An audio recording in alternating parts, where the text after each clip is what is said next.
identificado más de 30 tipos de vasculitis y pues estas se pueden presentar como un proceso primario o secundario. Sí. Estas se pueden presentar como un episodio primario o secundario que puede aparecer después de otra enfermedad subyacente. Y estas, pues, que aparecen después de un proceso primario, pues, se van a llamar vasculitis sistémicas primarias. Eh, Como lo voy a mencionar ahorita en la siguiente diapositiva, pues la Conferencia Internacional del Consenso de Chapel Hill es el sistema de nomenclatura que se utiliza más para la clasificación de las vasculitis. Las consideraciones de las clasificaciones pues van a ser el tamaño de los vasos sanguíneos, así como las características epidemiológicas que tienen que ver con la edad, el sexo, el fondo étnico, el patrón de afectación orgánica, que va a conllevar las características anatomopatológicas, si hay inflamación, depósitos de inmunocomplejos o tensiones lineales a lo largo de las membranas basales de los glomérulos, así de la presencia de ANCA, que son los anticuerpos anticitoplasma de neutrófilos, los anti-GBM o el factor reumatoide del suero, entre otras. En cuanto al tamaño de los vasos sanguíneos, pues vamos a tener que los vasos pequeños son los capilares, las arteriolas y las vénulas postcapilares. Los vasos medianos van a ser las arterias renales, los vasos mesentéricos y arterias coronarias. Y los vasos grandes pues van a ser la aorta y sus ramificaciones proximales. Esta es la clasificación de Chapel-Hill. Como pueden ver, son demasiadas, por lo mismo es que no vamos a ver todas, simplemente nos vamos a enfocar en la vasculitis de los grandes vasos, de vasos medianos y de vasos pequeños. En cuanto a la vasculitis de vasos grandes, pues son la arteritis de Takayasu, la de células gigantes. En cuanto a los vasos medianos, pues es la panarteritis nodosa, la enfermedad de Kawasaki. Y en cuanto a los vasos pequeños, pues estas se van a subdividir a su vez en dos, que son las asociadas a anticuerpos anticitoplasma de neutrófilos y las que están asociadas a complejos inmunes. Y pues bueno, nada más para que sepan, pues que hay de vasculitis de vasos variables o diferentes, vasculitis de un órgano, vasculitis de etiología probable y vasculitis de enfermedad sistémica. Este es una ilustración para que vayan, para que se puedan más o menos ir imaginando cuál es la arteritis de la que se habla y cuál es el vaso que se podría estar afectando. Esta es otra, nada más que en una mejor resolución.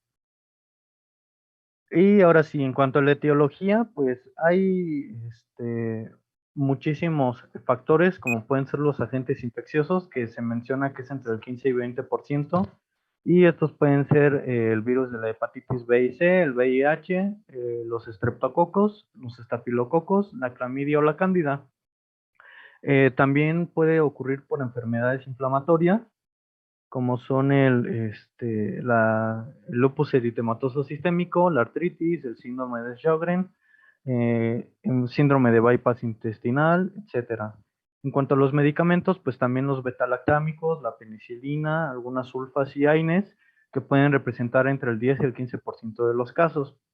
En algunos otros casos también las neoplasias pueden ser pues el factor que desencadene la vasculitis y algunos pueden ser el linfoma no Hodgkin, el linfoma de células T, el cáncer de pulmón, colon, riñón, etcétera. Y en una gran cantidad de ocasiones, como lo pueden ver, entre el 45 y 55% de las veces, pues desafortunadamente la causa va a ser idiopática. En cuanto a la patogénesis, pues eh, se desconoce mucho en realidad de la fisiopatología de las vasculitis. Pues el endotelio va a ser un actor activo en estos procesos inflamatorios, como lo sabemos, y pues en la patogenia de la vasculitis esto va a tener muchísimo peso. Sabemos que pues los cambios mediados por las citocinas en la expresión y en la función de las moléculas de adhesión, junto con la activación inapropiada de los leucocitos y de las demás células endoteliales, pues van a empezar a influir en el grado y la ubicación del daño vascular. Entonces, pues vamos a tener la formación de los complejos antígeno-anticuerpo que se van a depositar en las paredes de los vasos y pues pueden activar el complemento y a su vez pues los neutrófilos van a infiltrar en este caso la pared del vaso y pues vamos a tener la liberación de más citocinas y de otras enzimas que van a atraer a más células y a su vez van a estar ocasionando daño. En cuanto a los anticuerpos contra el citoplasma de neutrófilos, que es el ANCA, pues vamos a tener neutrófilos cebados por el TNF-alfa, la interleucina 1 y las proteinasas 3 y estos van a interaccionar y con los neutrófilos que a su vez pues van a deshacer pues su membrana y estos van a degranular y van a generar las especies reactivas de oxígeno. Entonces, pues estos neutrófilos a su vez también van a seguir infiltrando las paredes de los vasos y van a seguir atrayendo las citocinas inflamatorias, pero van a seguir liberando citocinas inflamatorias y van a seguir atrayendo más células, lo que va a acrecentar el daño. Bueno, ahora vamos a empezar a abordar cada tipo de vasculitis dependiendo del calibre del vaso. Entonces empezamos con las de vasos grandes y vamos a tener a dos, la arteritis de células gigantes y la arteritis de Takayasu. Siguiente, por favor. Bueno, la arteritis de células gigantes también se le puede llamar como arteritis de Horton o arteritis de la temporal. Ahorita vamos a ver por qué. Y pues se dice que esta es el tipo de vasculitis primaria más común en todo el mundo. Y pues vamos a tener una inflamación de tipo granulomatosa, entonces recordemos que pues va a haber infiltrado de células epiteloides, linfocitos, células gigantes, células de Langhans, eh, y esta inflamación va a estar ubicada en la pared del vaso. A esto se le va a sumar adicionalmente una respuesta inmunitaria inadaptada a la lesión, que ahorita voy a explicar un poco más sobre esta. Y esto que nos va a ocasionar, pues va a llevar a que haya una hiperplasia de la íntima en el vaso sanguíneo. También vamos a poder ver un engrosamiento de la capa adventicia y también vascularización intramural. Se forma una neovascularización y esto en un producto final nos va a llevar a la afectación e integridad de los vasos y pues la perfusión tisular se va a ver afectada. En la artritis de células gigantes vamos a ver que se van a afectar vasos de gran y mediano calibre, pero se ha observado que va a tener una predisposición, por así decirlo, por ramas extracraneales de arterias carótidas, tanto externas como internas. Y pues una de las más afectadas comúnmente es la arteria temporal y de ahí su nombre. Siguiente, por favor. Cuando pensamos en artritis de células gigantes hay que pensar en personas generalmente mayores de 50 años y vamos a tener que se va a dar como un pico entre los 70 y 79 años, entonces su incidencia va aumentando con la edad. Y este tipo de vasculitis va a ser más común en mujeres, viendo una relación de 3-1 con los hombres. Y pues también se ha observado que hay un riesgo de 1% en las mujeres de desarrollar este tipo de vasculitis a comparación de los hombres que están solo del 0.5%. Y otra cosa importante es que se ha visto que tiene predilección por personas caucásicas, en especial de ascendencia escandinava. Entonces, por ejemplo, en el mapa vemos como la zona del norte de Europa, la prevalencia es alta comparada con otras regiones. Y también se habla de que va a haber una susceptibilidad genética. En más del 60% de los casos se habla que el alelo HLA de RB104 está relacionado con esta enfermedad. Y también, pues, otros polimorfismos que se han observado que también podrían estar relacionados es el HLA de QA10301 o el 0302. Siguiente, por favor. Bien, ahora la patogénesis, como ya lo mencionó mi compañero Oscar, no se ha encontrado al 100% una causa etiológica definitiva, pero pues se han propuesto varias opciones, como puede ser el envejecimiento, principalmente por la inmunosenescencia y los cambios relacionados en la pared del vaso, también la relación con estos tipos de genes y también, claro, las infecciones, ya sea por varicela, clamidia, micoplasma, parvovirus B19 o Mycobacterium tuberculosis. Y por factores iatrogénicos secundarios a una terapia inmunológica. Entonces, pues, todos estos factores van a ser responsables de que haya una pérdida de la tolerancia en la pared del vaso. ¿Y esto cómo va a suceder? Pues en general las células T reguladoras van a disminuir en cantidad y entonces al no, bueno, al disminuir en su función, no va a haber quien suprima en sí a los linfocitos TCD4. Bueno, ajá, va a haber una disminución en su supresión porque estas células que normalmente son las encargadas de regular, pues van a estar disminuidas en función. La siguiente que se ha propuesto es una deficiencia en la vía del PD1-PDL1. Recordemos que PDL1 es una proteína que suele actuar como un regulador, entonces esta comúnmente se expresa de forma alta tanto en la célula endotelial como en las células dendríticas, pero en la arteritis de células gigantes se va a ver disminuida. Y pues si no es este control, se va a llevar a que la activación de linfocitos T sea más abierta. También se va a ver que los monocitos circulantes van a expresar una gran cantidad de metaloproteinasas y pues al aumentar la cantidad se va a ver desintegración de la lámina basal y esto va a permitir a su vez infiltración de linfocitos T. También se ha visto que la vía Notch pues va a estar de forma aberrante en las células endoteliales y entonces al interactuar con células T va a ocasionar que los linfocitos T puedan diferenciarse a células TCD4, por ejemplo.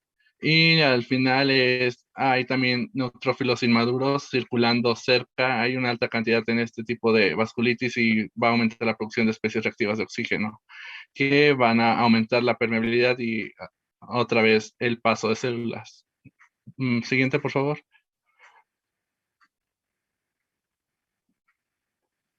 Una vez que ya se ha perdido la tolerancia en el vaso, pues va a haber una infiltración de células, ¿no? Entonces se van a activar varias cadenas proinflamatorias.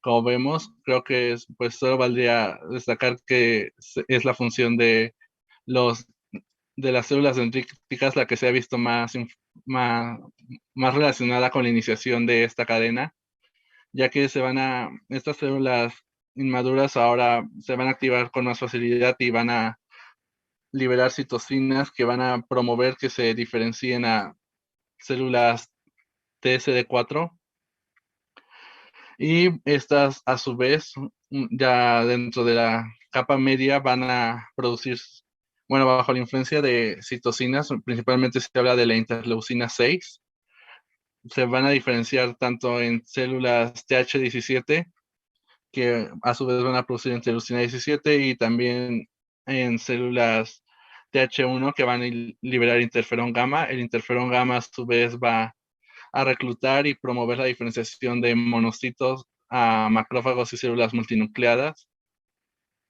células gigantes multinucleadas, y que a su vez van a promover la liberación de factor de estimulación de crecimiento vascular, y que también es uno de los responsables de que haya neovascularización y la migración de células endoteliales que pues la neovascularización a su vez va a permitir que nuevas células inflamatorias lleguen y el ciclo se siga perpetuando y también la migración va a favorecer la hiperplasia de la capa íntima, que es una de las principales lesiones que vemos. Siguiente, por favor.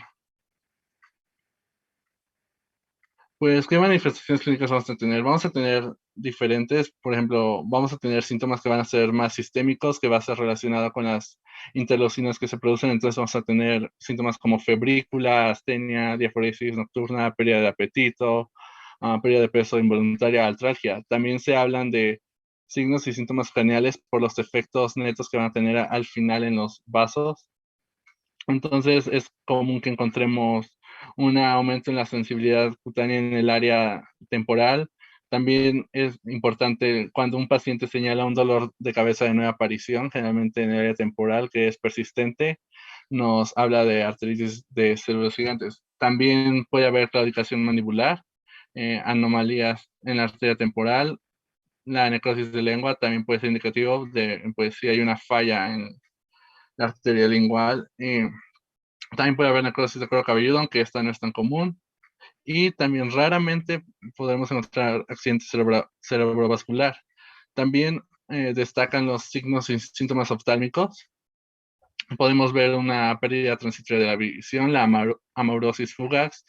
También yo creo que la complicación y uno de los síntomas que más nos deberían preocupar es la que se puede llevar a una pérdida permanente de la visión. Principalmente se ha visto que esta es debido a una neuropatía isquémica anterior, principalmente.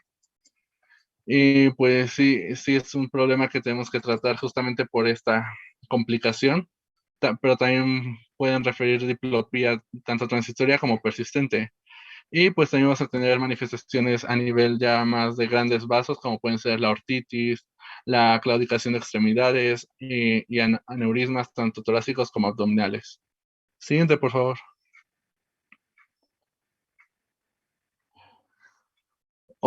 Otro hecho importante que se ha visto relacionado con la arteritis de células gigantes es su asociación con la polimialgia reumática. La polimialgia reumática, recordemos que se va a caracterizar por un dolor en las porciones proximales, tanto, por ejemplo, la cintura escapular, la cintura pélvica. Y aunque este síndrome pues no pone directamente en peligro la vida, pues sí va a afectar la calidad de vida del paciente y pues incluso puede ser incapacitante. Y bueno, la polimialgia reumática se ha visto asociada entre un 30 y 50% de los pacientes una vez que ya tienen la arteritis, pueden desarrollar polimialgia reumática, pero no todos los pacientes que tienen ya una polimialgia reumática van a desarrollar arteritis de células gigantes. Se habla que alrededor de solo un 20% que la han desarrollado, y algo importante es que la polimialgia reumática generalmente responde muy bien a dosis bajas de esteroides. Siguiente, por favor. El diagnóstico. En los paraclínicos, principalmente nos va a ayudar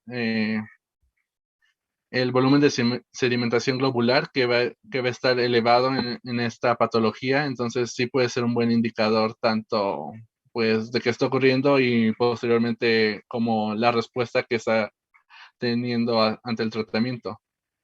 Se habla de una elevación de más de 50 milímetros por hora. Y también otro reactante que puede ser de ayuda es la proteína C reactiva, que se han visto elevaciones de más de 10 miligramos sobre decilitro. Otros datos que pueden ser de utilidad es la elevación de plaquetas. Entonces vamos a ver una trombocitosis. También podemos encontrar anemia normocítica normocrómica y también elevación de enzimas hepáticas como la fosfatasa alcalina. Otra prueba complementaria y que es considerada hasta ahora el gold standard es la biopsia de la arteria temporal. Pues se realiza generalmente unilateralmente y vamos a ver la presencia de inflamación. Se habla de que la lesión, el tipo de lesión no es un patrón difuso, más bien se ven como parcheados. Y pues sí vamos a ver la inflamación con cúmulos de macrófagos, linfocitos, células plasmáticas, células gigantes, y también la proliferación de la íntima y disrupción de la lámina elástica. Y es importante que si tenemos una alta sospecha clínica, un resultado negativo no nos ayuda a excluir 100% la enfermedad. Siguiente, por favor. Otra prueba complementaria que también se emplea es la ecografía Doppler. Por ejemplo, aquí pongo una imagen de la arteria temporal. Del lado izquierdo, la letra A y B es una arteria temporal normal. Vemos el flujo normal y lo que se puede encontrar ante este estudio cuando tenemos artritis de células gigantes va a ser el signo del halo, que va a ser un anillo hipoecuático que va a rodear la luz del vaso. Entonces, en la letra C y D, por ejemplo, comparado con la A, vemos pues cómo sí se ve esta coloración negra o esta hipoecogenicidad, y pues también en la letra D se aprecia muy bien como el halo. Siguiente, por favor. Pues existen criterios diagnósticos para esta enfermedad propuesto por el American College of Rheumatology. Recordemos que, como ya nos había comentado la doctora, no son en sí tan diagnósticos, están más como inclinados hacia un uso de investigación, pero pues en un ámbito de práctica sí pueden llegar a ser de utilidad como para orientarnos. Entonces se necesita que de estos criterios se cumplan tres para hablar de arteritis de células gigantes. Siguiente, por favor. Pues la consideración del tratamiento, hay que evitar el retraso en el diagnóstico, y esto es principalmente a la pérdida de visión que puede ser permanente. Entonces sí se trata, en cuanto tengamos la sospecha, y aunque no tengamos, por ejemplo, una biopsia, sí hay que iniciar un tratamiento que, bueno, va a ser de corticoides. Entonces, siguiente, por favor.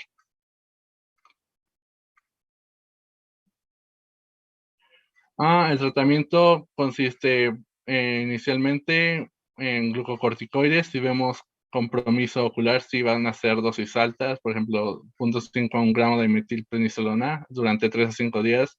Y pues si no hay compromiso, podemos iniciar con 40 miligramos o 60 y ir escalonando poco a poco, mm, hasta ver hasta cuánto tolera el paciente para ver si hay alguna recaída o no. Asociado a los corticoides, recordemos que pues son pacientes mayores, entonces podría haber un grado de osteopenia, y por eso se suele recomendar también dar profilaxis como calcio, vitamina D y bifosfonatos, y también ácido acetilsalicílico para evitar complicaciones cardiovasculares. Siguiente, por favor. Ah, También se ha visto, bueno, ahí se borró la imagen, pero se ha visto que terapias complementarias como con metrotexate, cuando hay un relapso, o pueden ser útiles también tocilizumab por su acción frente a la interleucina 6, y también se puede hablar del micofenolato de mofetilo. Siguiente, por favor. Bueno, la artritis de Takayasu también se suele denominar enfermedad sin pulso. Su nombre se atribuye a que fue como publicada o encontrada en sí por el doctor Mijito Takayasu en 1908. Esta de misma forma es una vasculitis de tipo granulomatoso, y las lesiones pueden ser estenóticas, oclusivas o aneurismáticas, y también afecta vasos de gran calibre, pero se ve una predilección por la aorta y sus ramas principales. Siguiente, por favor.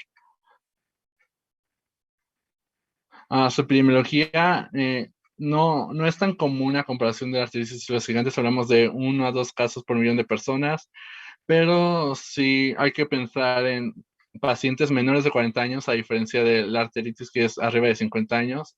Puede haber una edad tan temprana como 10 años, pero se ha visto que la media de inicio es alrededor de los 25 años.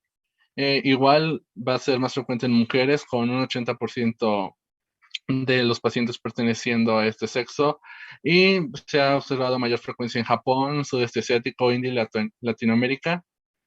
En pacientes mexicanos se ha visto asociado con exposiciones anteriores a Mycobacterium tuberculosis, y de igual forma se han planteado alguna relación genética.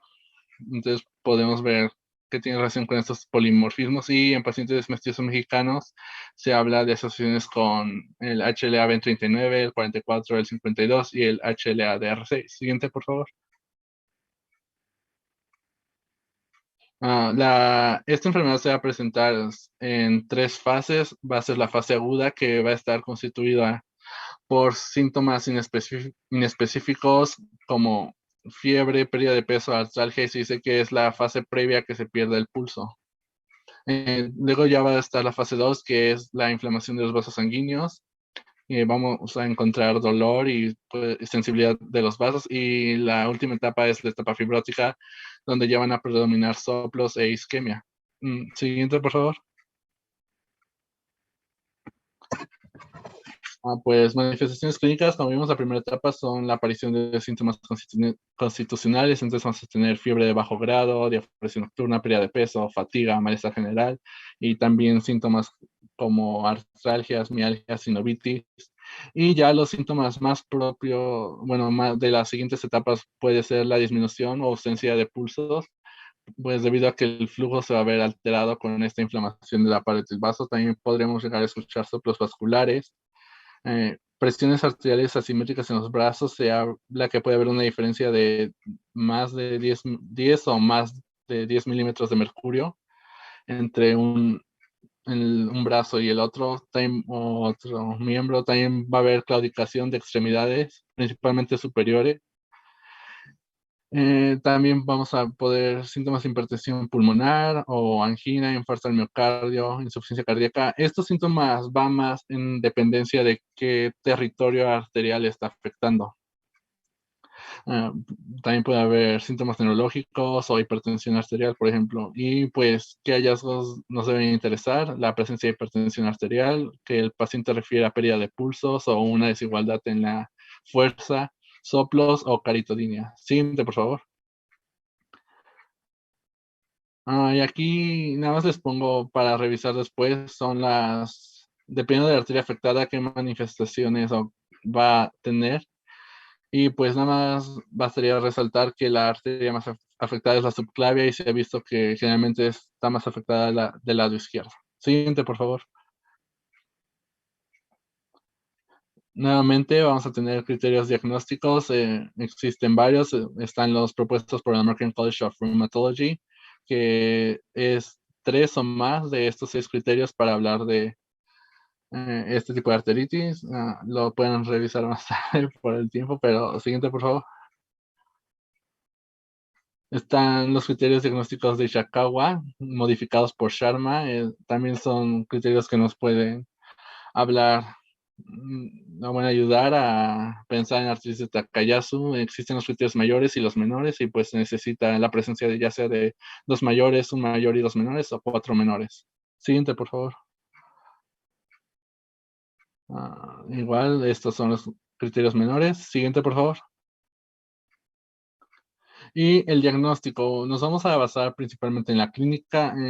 El laboratorio no son tanto de utilidad, pues, porque no hay algo como tan específico, pero si viéramos algo podría ser leucocitosis moderada, trombocitosis, y también el volumen de sedimentación globular y la proteína C reactiva pueden estar elevadas. Y pues, a diferencia de la artritis de células gigantes, en Takayasu lo que nos va a hacer el diagnóstico van a ser las alteraciones que vamos a poder ver en estudios de imagen.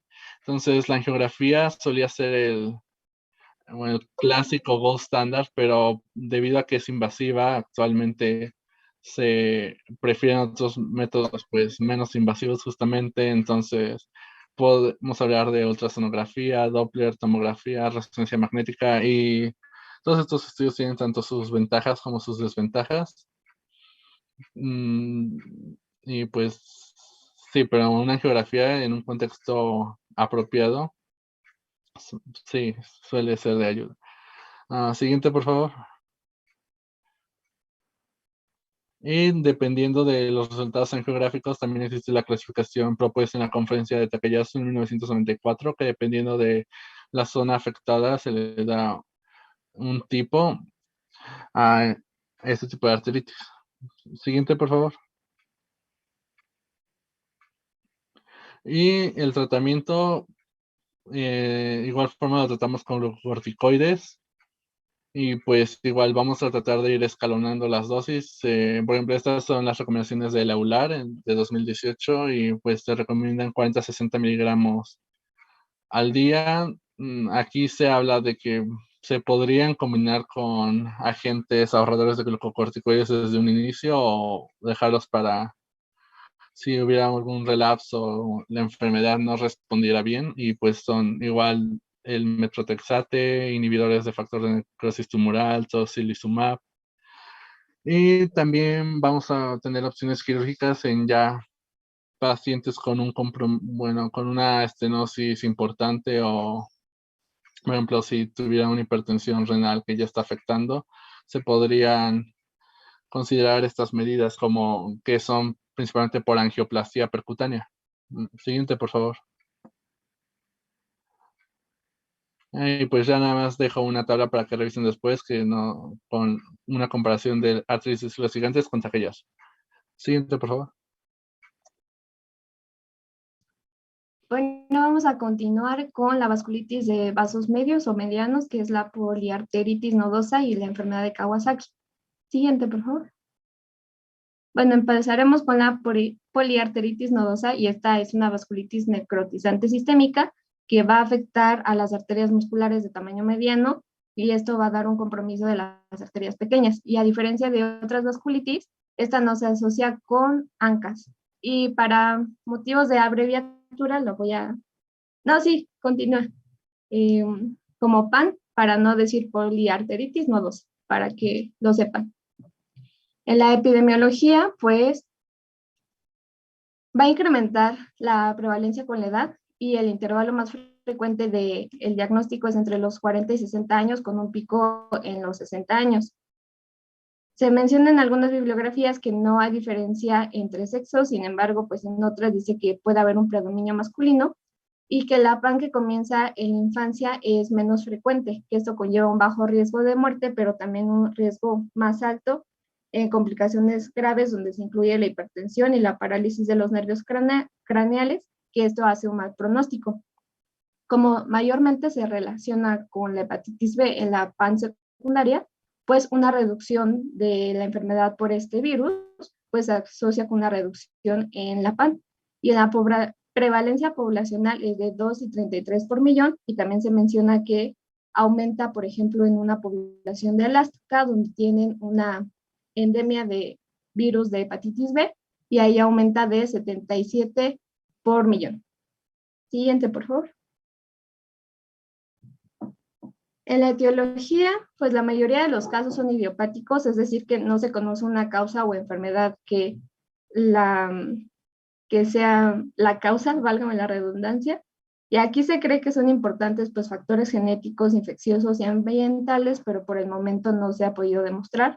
En la PAN secundaria, pues tenemos que a menudo se va a relacionar con el virus de la hepatitis B, y que también se pueden ver involucrados los virus de la hepatitis C.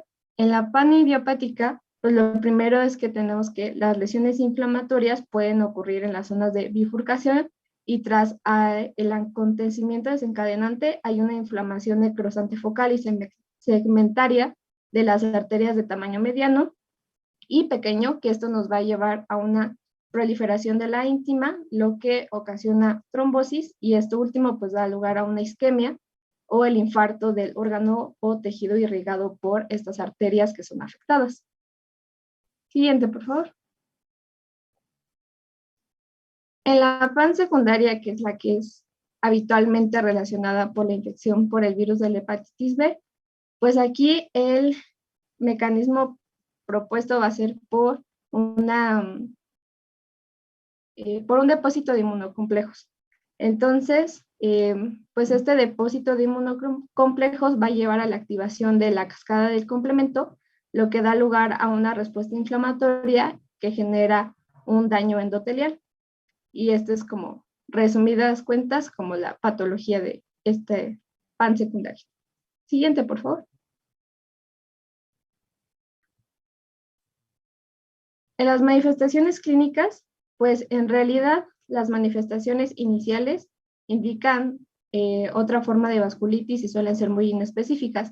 Es por eso que les puse aquí la tabla del libro, que tiene manifestaciones, digamos, sistémicas, por ejemplo, cuando tienen fiebre y pérdida de peso, que son manifestaciones sistémicas, pues eso nos habla obviamente de una afectación sistémica por la PAN, y la frecuencia es mayor a 90%. De ahí tenemos que pueden haber afectaciones osteomusculares, también en la piel y también abdominales, que estas son las más comunes, o en el sistema nervioso, pero suelen ser muy inespecíficas, por lo tanto veremos en el diagnóstico que hay ciertos criterios, que eso ya nos da un diagnóstico de la poliarteritis nodosa. Siguiente, por favor.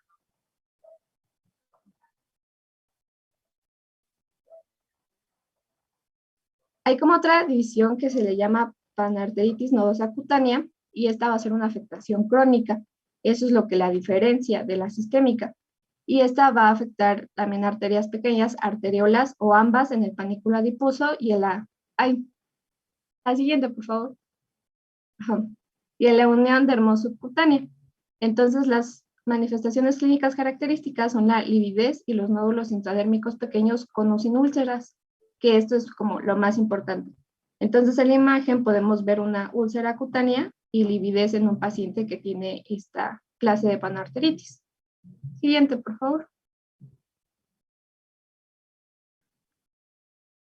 En el diagnóstico, pues tenemos los criterios de calificación, que estos son de la American College of Rheumatology, que aquí pues se necesitan solamente 3 de los 10 criterios para establecer el diagnóstico. Tenemos pérdida de peso, la lividez reticular, dolor testicular espontáneo, mialgias, mononeuropatía, presión arterial diastólica mayor a 90, elevación de nitrógeno ureico en sangre, virus de la hepatitis B y alteración arteriográfica, así como una biopsia de una arteria pequeña mediana que contiene neutrófilos, que estos estudios pues los veremos a continuación. Siguiente, por favor. Estos también son unas variables predictivas para la clasificación. Dependiendo de cada variable, pues nos va a decir si es más propenso al paciente a presentar PAN o es una predicción negativa de PAN, solamente para que los conozcan. Siguiente, por favor. En el diagnóstico, pues para establecer un diagnóstico en estos pacientes tiene que haber una anamnesis y una exploración física exhaustivas. Y bueno, en las pruebas analíticas, pues en realidad no se dispone de una prueba analítica específica para poder diagnosticarlo. Por eso tenemos los criterios. Y los principales análisis de laboratorio que se van a mandar a hacer, pues son hemograma completo, creatinina sérica, concentraciones de enzimas musculares, pruebas de función hepática, las serologías de los virus de hepatitis B y C, y el análisis de orina. Siguiente, por favor. Aquí igual les pongo la tablita, que pues igual para que solamente la tengan, puesto que son estudios que pues se pedirán después como apoyo complementario, pero pues nosotros inicialmente lo veremos de una forma clínica y con los criterios diagnósticos, pues con eso es más que suficiente. Siguiente, por favor. En los estudios de imagen, pues tenemos que la angiografía radioscópica tradicional con contraste, pues ha sido la modalidad de elección, o como también se le dice el gold estándar. Sin embargo, por lo mismo que es invasiva, pues se han visto otros métodos para el estudio de imagen, como la tomografía computarizada y la angiografía por resonancia magnética. Sin embargo, pues estos no son tan específicos como la angiografía. Esa es la que nos va a dar una mayor especificidad, sensibilidad, entonces es la adecuada. Sin embargo, pues se sigue estudiando los otros métodos para tener estudios menos invasivos. En las observaciones clásicas, en la misma, por favor. Ok.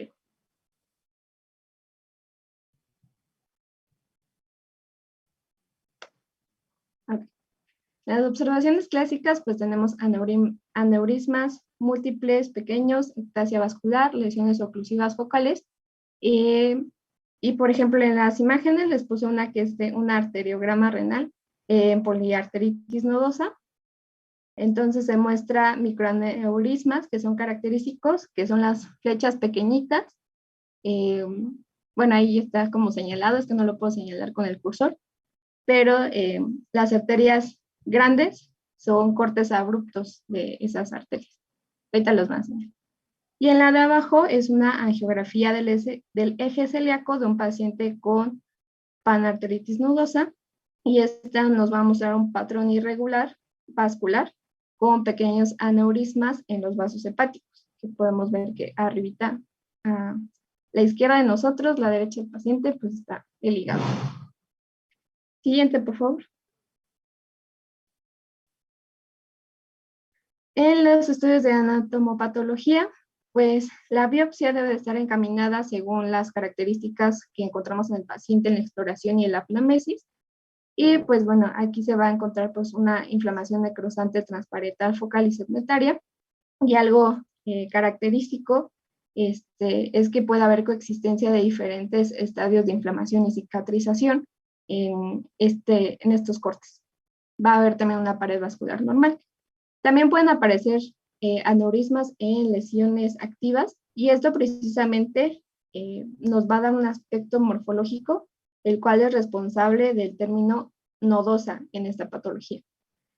En la imagen tenemos una micrografía de luz de una arteria renal muscular pequeña con esta enfermedad.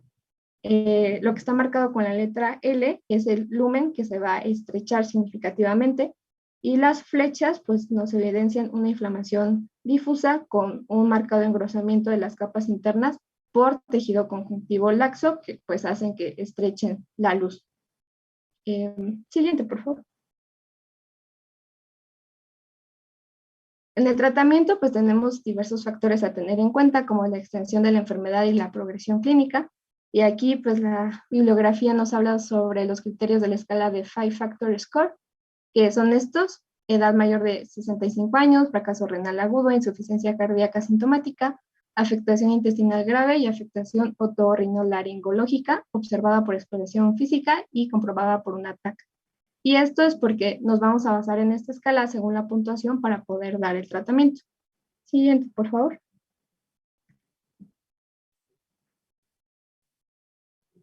Y bueno, como les dije, el tratamiento se basa en la puntuación de esta escala y se va a dividir en dos fases, en el tratamiento de inducción de remisión y en el tratamiento de mantenimiento. Aquí tenemos que si es igual a 0, se inicia con prednisona 1 miligramo por kilogramo por día, y si es igual o superior a 1, pues con metilprednisolona 1 gramo por día durante 3 días seguida de prednisona y junto con ciclofosfamida endovenosa en pulsos. Y ya en el de mantenimiento igual tenemos un resultado igual a 0 o igual a superior a 0 y eso nos va a dar el tratamiento que nosotros le tenemos que continuar al paciente. Pero esto ya es un poco fuera de nuestro alcance como médicos generales. Siguiente, por favor. Ahora hablaremos acerca de la enfermedad de Kawasaki. Esta es una vasculitis febril aguda que afecta a las arterias de mediano calibre. Estamos en vasculitis de medianos vasos y se considera una variante de la panarteritis nodosa debido a la afectación de las arterias coronarias. Siguiente, por favor.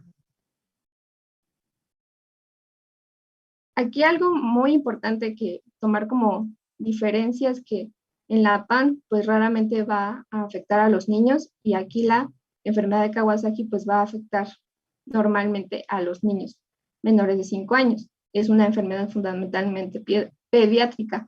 También tiene un predominio masculino y se observan incidencias más altas en Asia como Japón, Corea del Sur o Taiwán, o también en Estados Unidos o Canadá, donde esta enfermedad es endémica. Y también se hizo un estudio de análisis de influencia estacional que muestra un pico de incidencia en enero y otros en meses de julio y agosto, y que esto va a afectar a niños menores de 1 año. Siguiente, por favor. Aquí tenemos que puede haber una susceptibilidad genética que sin embargo se sigue estudiando y pues algunos genes que están dentro de esta susceptibilidad son todos estos, pero les digo que se sigue estudiando todavía estos genes que se observan que codifican la activación y la inhibición linfocítica B. En el papel de la inmunidad innata, pues vamos a tener, esto se intuye por la presencia en la sangre circulante de células inflamatorias, también porque hay activación de las vías de señalización de interleucina 1, 6 y el factor de necrosis tumoral en la fase aguda de la enfermedad.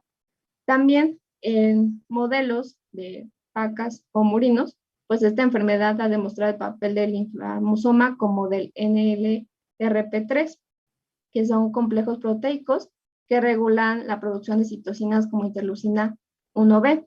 Y esta es necesaria para la inducción de lesiones de vasculitis en los modelos animales. También mencionan factores infecciosos desencadenantes, sin embargo, aún en la actualidad no se ha podido demostrar la existencia de un factor infeccioso específico para la enfermedad de Kawasaki. Siguiente, por favor.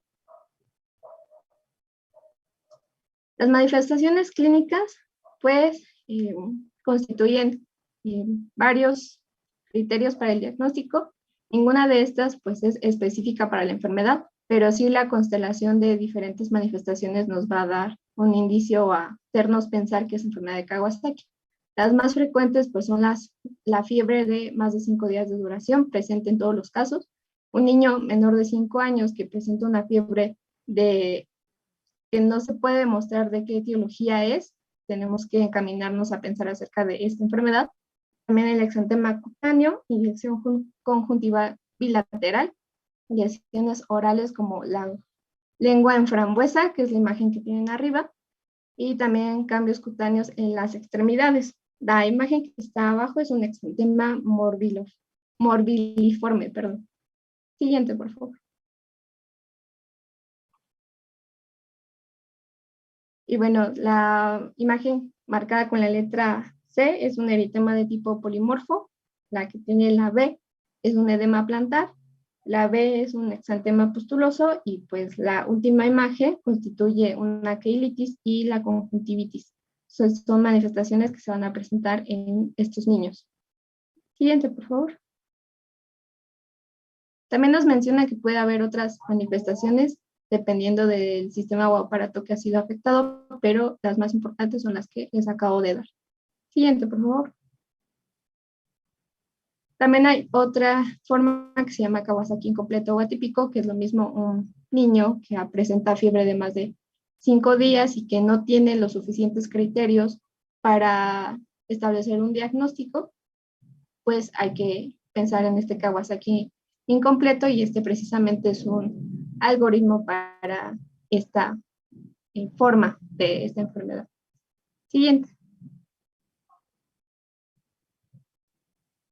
Se menciona que tiene una evaluación espontánea, es decir, que va a tener 3 etapas de enfermedad. La primera etapa va a ser aguda y febril, donde se van a presentar los signos clínicos que ya les mencioné a partir del cuarto o quinto día, y es aquí donde se tiene que establecer el diagnóstico.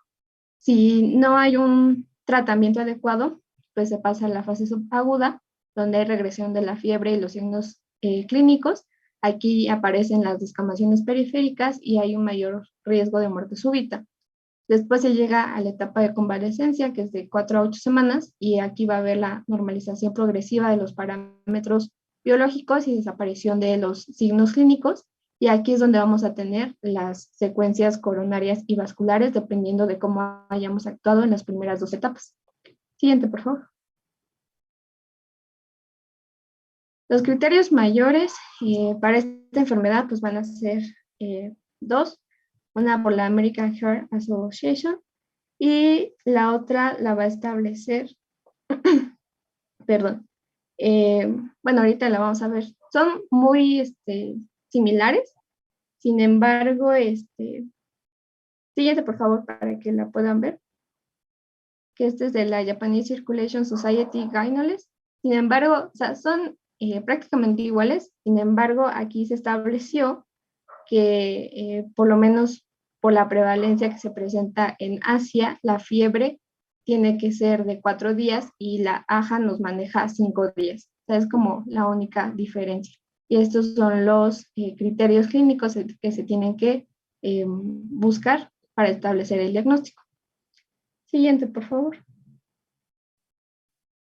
Aquí solamente les pongo un algoritmo también pues precisamente tenemos un niño con fiebre mayor a 5 días sin ninguna otra explicación. Aplicamos los criterios clínicos y ya dependiendo cuántos criterios clínicos nos va arrojando lo que nosotros tenemos que hacer dependiendo de eso, ¿no? También aquí se incluye el Kawasaki atípico o incompleto, que es el que está hasta abajo, y pues prácticamente es como un resumen de este manejo. Siguiente, por favor. En el tratamiento, pues hay tratamiento de primera, segunda, tercera y cuarta línea. Sin embargo, solamente vamos a ver el de primera línea, que se debe de establecer lo antes posible, cuando ya hayamos tenido un diagnóstico. Y lo más importante es que va a haber monodosis de IG intravenosas, se va a agregar aspirina a dosis antiinflamatoria. Y ya después se administra como dosis antiagregante. Este es como el tratamiento de primera línea. Siguiente, por favor. El de segunda línea solamente es por resistencia al tratamiento con la IG intravenosa, es decir, que hay persistencia o reaparición de fiebre 36 horas después del primer tratamiento, y si eso ocurre, pues tenemos esta segunda línea. Siguiente, por favor. Como tercera y cuarta línea, pues también se los pongo, pero creo que es más importante saberlos de primera línea. Siguiente.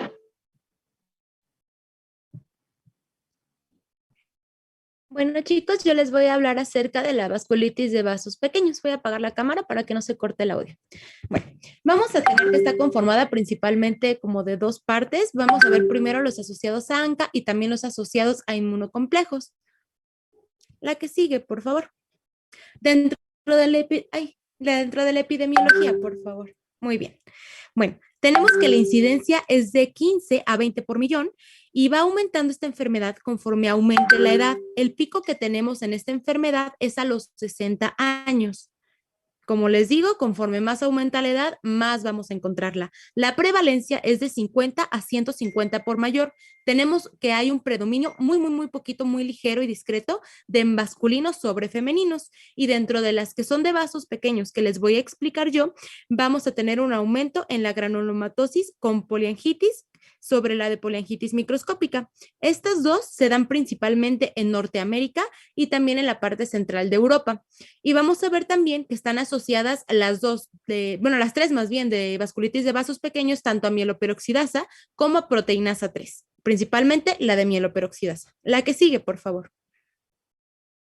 Igual en vasos pequeños vamos a hablar un poquito de la etiología y la patogenia. ¿Qué vamos a tener aquí? Pues principalmente la presencia alta de los famosos ANCA. ¿Qué son los ANCA? Son los antígenos, bueno, más bien los anticuerpos anticitoplasma de neutrófilos. Ahorita les voy a explicar un poco a poco de qué se trata. Vamos a tener también algunos fármacos. Principalmente vamos a tener que tener mucho cuidado en los pacientes que presenten comorbilidades como es la hipertensión, ya que pues como sabemos la hidralazina pues es para la hipertensión y la mionoxidilina es para glaucoma, entonces pues hay que tener mucho cuidadito en estos pacientes. También, por ejemplo, algunas drogas como es la cocaína va a exacerbar este tipo de patología. También, como habían comentado anteriormente mis compañeros, al igual que en vasos medianos y vasos grandes, el Staphylococcus aureus va a estar muy presente en esta.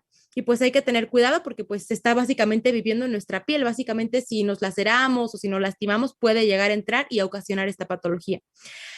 También encontré en algún artículo que hay una exposición laboral, de hecho, y una prevalencia un poquito más fuerte en trabajadores que tengan que ver como con cosas de albañiles o que tengan que ver con cemento y arena. ¿Por qué? Por el sílice. Esto es un material que se encuentra precisamente en estos dos que les dije y pues puedo exacerbar las manifestaciones. Y también pues la expresión génica desregulada vamos a tenerla presente. Entonces pues como vemos básicamente podemos estar expuestos todos. La que sigue, por favor. Dentro de la vasculitis vamos a esquematizarlo para que sea un poco más ordenado. Vamos a tener la infecciosa, como les mencionamos, por hepatitis B, C, VIH, Staphylococcus aureus, lo que sea. Y dentro de la no infecciosa vamos a dividirlo en dos, la asociada a ANCA y la asociada a inmunocomplejos. La que sigue, por favor.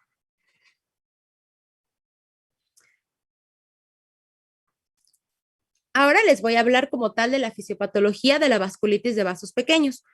Tenemos la parte inmunitaria, ¿no? Se puede haber el daño de manera directa o indirecta. También hay otra forma de daño bacteriano, pero en esta ocasión vamos a tocar un poquito más la parte inmunitaria. ¿Qué es lo que tenemos? Vamos a situarnos únicamente en los esquemas que están aquí al lado. Bueno, el cuerpo va a confundir como tal al endotelio, que tenemos aquí las celulitas de abajo, el dibujito, con algo extraño. Entonces va a pensar que es como algo malo y puede haber dos maneras de ataque. La primera, que es la que vemos en la parte izquierda, es a través de mimetismo molecular. El cuerpo se equivoca, piensa que son antígenos similares a bacterias o a parásitos o a cualquier cosa y lo quiere atacar. Entonces, a través del mimetismo molecular, va a haber destrucción del endotelio. Esto principalmente va a estar en vasos de mediano y de gran calibre, pero pues también puede llegar a pasar en de pequeño calibre. La que vamos a tener así de manera predominante es la otra, el daño a través de, el daño de forma indirecta. ¿Qué es lo que pasa aquí? Ok, tenemos a las células del sistema inmune, ¿no? Que es la verdecita, no sé si me puedes ayudar a señalar, la verdecita que está aquí del lado derecho, abajo, no, abajo, Esa mera. Bueno, tenemos la célula del sistema inmune que lo que va a hacer es atacar a células que se encuentren cerca del endotelio. Entonces, pues al haber este daño, por ejemplo, en neutrófilos o en cualquier célula del sistema inmune primario, lo que ocasiona es que haya un daño colateral. Entonces, ¿qué es lo que hace esto? El neutrófilo, por ejemplo, se destroza, empieza a segregar lo que son pues factores que dañan el endotelio y entonces pues afecta el vaso. La que sigue, por favor. Entonces vamos a hablar un poco acerca del riesgo en esta enfermedad. ¿Qué es lo que pasa? Lo primero es que como tal deja expuesto al endotelio. Entonces, ¿qué es lo que pasa? El cuerpo lo que va a intentar es reparar el lugar que está dañado. ¿Cómo lo hace? A través de colágeno, de factor tisular, de fibrina. El punto es que se tape el hueco, que no haya una fuga de sangre. Y bueno, lo que ocasiona esto es que haya un riesgo incrementado por la coagulación exacerbada que está habiendo de hacer trombos y de hacer coágulos. Entonces se imaginarán que como estamos hablando de vasos pequeños, si se ocluye un vaso, si hay un trombo, puede inclusive llegar a necrosar el lugar a donde se deposite este coágulo. Entonces es algo importante que tenemos que estar revisando. Igual dentro del mismo riesgo vamos a tener que la parte que se daña, como vemos en la imagen de abajo, no sé si me ayudes a señalar, por favor. Ajá, ese como chipotito de abajo, se van a crear aneurismas. ¿Qué es lo que pasa? El vaso se daña, ¿no? Crea el aneurisma. El cuerpo dice, bien, lo voy a curar. ¿Cómo lo hace? A través de depósitos de fibrina. Entonces, la forma del cuerpo es regularlo a través de esto. Pero entre más haya fibrina, es como un mecanismo de retroalimentación positiva. Entonces, ¿qué va a hacer? Más fibrina, más coágulos y pues esto va exacerbando cada vez más si no detenemos la inflamación y si no detenemos con los medicamentos que hablaré posteriormente. La clínica, al igual que en las demás vasculitis, va a tener que ver con, pues, con síntomas sistémicos, chicos. Va a haber fiebre, va a haber fatiga, va a haber pérdida de peso y cualquier síntoma asociado a lo que es la inflamación. La que sigue, por favor. Ahora bien, dentro de los síntomas específicos para lo que es vasculitis de vasos pequeños, pues básicamente depende del órgano que afecte. Vamos a tener los procesos isquémicos sobre todo y estos se van a dar a través de dos principales vías, por así decirlo. La primera es lo que les mencionaba. Aquí vemos el vaso sanguíneo, ven esa parte donde está la partecita roja. Es como tal que se forme un coagulito, no sé si me ayudas a señalar, por favor. Entonces, el coágulo, ándale ahí. Los coágulos pueden llegar a ocluir, se van, ocluyen el vaso o inclusive en el lugar de la formación pueden ocluir el vaso. Ese es el mecanismo 1. El mecanismo 2 va a estar dado porque el proceso, entre comillas, de curación del cuerpo es depositar más y más y más y más fibrina, como una retroalimentación positiva intentando que el vaso no se dañe. Entonces, ¿qué pasa, chicos? La parte moradita igual del vaso, vamos viendo que se va exacerbando hasta que creen, pues se ocluye el vaso. Entonces, las dos van a llegar a una necrosis como tal del cuerpo. Y bueno, vamos a hablar ahora un poquito acerca de la historia natural de la enfermedad. Como les decía, la primera semana casi todo va a ser inflamación, tanto en vénulas, arteriolas, capilares y cualquier vaso pequeño. Todas las variantes que les mencioné, las 3 de las que vamos a hablar, afectan todos los órganos. Entonces no hay como que preferencia, realmente todo se afecta. Y pues bueno, la primera semana va a haber inflamación, van a haber muchísimas células de inmunidad primaria. Después de los 7 días, ¿qué es lo que sucede, chicos? Va a bajar la inflamación poco a poco, pero en contraparte a cómo baja la inflamación, hagan de cuenta, no sé si me ven, baja la inflamación y ¡pum! Sube la fibrosis. Entonces, ahí la apago para que no se trabe, sube la fibrosis. Entonces, igual que en los demás vasculitis, no es un proceso homogéneo. Realmente unas partes van a estar inflamadas, otras van a tener fibrina y así. Y bueno, en la parte crónica, las lesiones se piensan que ya pues son inactivas en realidad, pero obviamente pues la fibrosis es como el proceso de reparación del cuerpo, ¿no? La fibrosis, el tejido cicatricial se queda. Entonces pues a la larga igual va a empezar a dar conflictos, problemas. Vamos a tener también que las lesiones asociadas a ANCA van a tener muchísimas manifestaciones. Las dos primeras imágenes que vemos arriba es una tensión de HI a las 2 y las de abajo es un tricomicotrazón. Bueno, ¿qué tenemos en la primera? Van a ver, es un vaso sanguíneo, lo que vemos aquí, no puedo señalar, pero es la que tiene la letra A. Bueno, aquí vemos un infiltrado en gran cantidad de neutrófilos en los pequeños vasos, ¿vale? En la segunda es un alveolo. Yo sé que no le ven cara de alveolo. Lo que pasa en esta imagen es que por la misma patología hay una destrucción casi total de la pared alveolar. No sé si me ayudes a señalar, por favor, en la B. Se ve como hay un mini circulito, ¿no? Como un circulito es el alveolo destruido. por la misma infiltración de neutrófilos. Bueno, estas dos de IHE, y ahora nos vamos a las de tricómicro de Masón en la parte C, por favor. Bueno, igual, esto es riñón, vamos a ver el glomérulo, que igual va a tener un infiltrado muy alto de lo que son neutrófilos, y entonces, pues, con este intento de reparación, la parte azul, ya sabemos que con el tricómicro de Masón, pues se pinta la parte de colágeno de azulito, entonces, pues se va a ver que el tejido cicatricial en esa imagen, en el glomérulo. Y en la otra es una arteritis condensa, o sea, va a ver como el recubrimiento igual de lo que son neutrófilos y tejido fibrinoide irregular alrededor del vaso sanguíneo. Ahí vemos, de lo blanco es la luz del vaso, de ahí sigue pues ya las capas muscular y todo, y pues vemos cómo se va recubriendo todo el vaso, o sea, realmente esto es peligroso. La que sigue, por favor. Ahora sí nos vamos a ir propiamente con las 3 enfermedades, chicos. ¿Hasta aquí alguna duda? ¿Algo que quieran preguntar o no haya quedado claro de vasos pequeños? No, ninguna está bien. Ok, bueno, nos vamos. Si tienen dudas, me interrumpen. Bueno, vamos a empezar con lo que es la granulonomatosis asociada a poliangitis, que también se le conoce como la enfermedad de Weber, ¿ok? Bueno, primero les voy a explicar como el mecanismo general de todas estas 3 enfermedades que les voy a explicar, para que lo entiendan y ya nada más van como sustituyendo en cada una y sea mucho más fácil de entender. ¿Qué es lo que pasa primero? Tenemos a la célula B, ¿no? Está aquí la célula B. ¿Qué es lo que va a secretar? Entonces, la célula B va... Ay, ¿me escuchan? Me pareció conexión inestable. Sí, sí te escucho. La célula B va a secretar lo que es anticuerpos, ¿no? Los famosos ANCA. Dependiendo de la patología que veamos, es si es C-ANCA o P-ANCA. Lo vamos a ver más adelante. Ya que segregó el anticuerpo antineutrófilo, los neutrófilos, ¿qué es lo que hacen? Captarlo. Y de ahí el neutrófilo va a segregar el daño de manera colateral a los vasos que estén adyacentes a este. ¿De qué manera hace el daño? Hay 2 principales en estas 3 enfermedades. O da mieloperoxidasa y o da proteinasa 3, dependiendo de la enfermedad. Ahorita se los voy a explicar. Bien, entonces, primero está esto, ¿no? Ya nos vamos ahora sí como tal a la parte de Wegener. Igual tenemos la célula B, que es lo que va a secretar. El anticuerpo es C-ANCA. ¿Por qué la C?